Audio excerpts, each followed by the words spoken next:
प्यारे साथियों, आज हम यूपीएससी की दो महत्वपूर्ण न्यूज पर चर्चा करने वाले हैं, जिसमें से जो पहली वाली न्यूज है वो हमारे लिए सेलिब्रेशन मनाने जैसी है और जो सेकंड न्यूज है वो बड़ी चिंता का विषय है। और इसमें से अगर पहली न्यूज की बात करें, जैसे कि आप जानते हैं 1 अक्टूबर 2025 को यूपीएससी आज अपने 100 ईयर में एंटर कर चुका है, यानी 100वां वर्ष में जो है प्रवेश कर चुका है यूपीएससी। जैसे कि आप जानते हैं जो हमारा मॉन्टेग्यू चेम्सफोर्ड रिफॉर्म आया था 1919 में, उसी में कहा गया था कि भारत में आईसीएस की परीक्षा कराने के लिए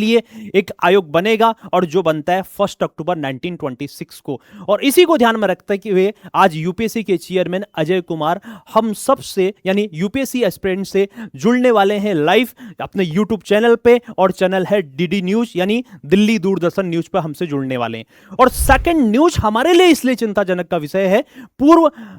लबासना के डायरेक्टर, उनसे पूछा गया जबकि यूपीएससी का अभी प्रेजेंट में जो जनरल कैंडिडेट है वो 6 अटेम्प्ट देता है और एज अगर बात करें 32 है, और उनसे पूछा गया कि इस बारे में आप क्या कहना चाहते हैं, तो उनका कहना है कि जनरल कैंडिडेट की अब एज भी कम होगी और अगर उसको अटेम्प्ट की अगर हम बात करें तो 2 अटेम्प्ट जनरल कैंडिडेट के हो सकते हैं। इसका मतलब जनरल के लिए अगर 2 अटेम्प्ट हो रहे हैं तो अदर कैटेगरी पर भी इसका इफेक्ट देखने को मिलेगा। यानी अब ये मान के चलेगा कि जनरल कैंडिडेट केवल 2 बार प्रीलिम्स देगा और 2 बार उसके बाद मेंस एग्जाम दे सकता। सपोज मान लीजिएगा अगर पहली बार अगर उसने प्रीलिम्स क्वालिफाई कर लिया तो उसके लिए मेंस अटेम्प्ट करेगा, और सेकंड टाइम जब उसको प्रीलिम्स देने की जरूरत नहीं पड़ेगी, यानी सेकंड टाइम पे पहली बारी जो प्रीलिम्स उसने क्वालिफाई कर दिया तो सेकंड टाइम पे सीधे जो है मेंस के एग्जाम पे अटेम्प्ट कर सकता है। तो आप बताइएगा, अपनी राय दीजिएगा, क्या जनरल कैंडिडेट के लिए क्या 2 ही अटेम्प्ट होना चाहिए या इसके बारे में कुछ और हमें सोचने की जरूरत है? धन्यवाद।